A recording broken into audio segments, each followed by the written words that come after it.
Is your kiddo bouncing off the walls at night? Are you living with a little Energizer bunny that no matter how hard they play during the day, just never seems to get tired at night? So you're left wondering, when the heck are you supposed to put them to bed? Let me help you figure out what's going on and show you how to spot some secret sleepy signs that you may be missing.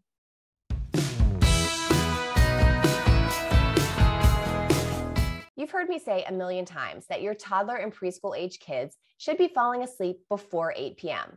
But lots of families tell me that their kids just don't seem tired before like 9 or 10 p.m. Kids 2 to 8 years old should be getting between 10 and 12 hours of consistent sleep every night with no wake ups. When your child is not getting enough consistent sleep, they get overtired. This is just a sleep coach term that means your child has not gotten enough good sleep and it's set off like a chain reaction of bad sleep habits. So later bedtimes leads to middle of the night wake ups, which leads to waking up at really early, like at 5 a.m. So lots of these sleep challenges are caused by kids being overtired in the first place. When kids are overtired, it can actually mask the feeling of tiredness. This all has to do with the levels of cortisol that are released when your child isn't getting enough good sleep. So what this means is actually the most tired kids show very few obvious signs of being sleepy. But don't worry, they're probably giving off some secret sleepy signs that you can learn to spot so that you can pinpoint the right early bedtime. Now, yawning and eye rubbing, those are classic signs of sleepiness, but there are many others.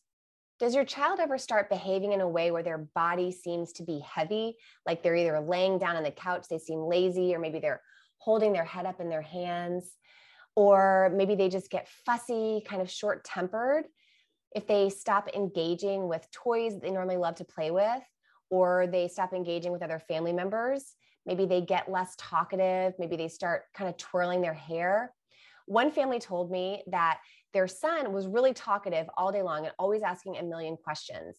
And they learned that his biggest sign that he was getting tired was that he simply stopped talking as much. These are all signs that your child is getting tired, even before the yawning or the eye rubbing starts. So when you see these early sleepy signs, you need to get your kid heading up to bed. Now, lots of families with overtired kids won't see any of these signs because remember, being overtired masks some of these more obvious sleepy signs. So they'll just say their kid is going all the time. They don't see anything like what I just described. So if this sounds like your child, I want you to watch them very closely in the evening. I want you to watch for a point where they seem to get a jolt of energy. Maybe they get a little bit more hyper. They kind of seem to get a second wind.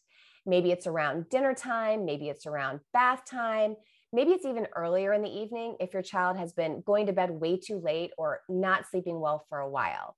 But getting hyper, getting this jolt of energy in the evening is actually the primary sign of sleepiness in overtired kids.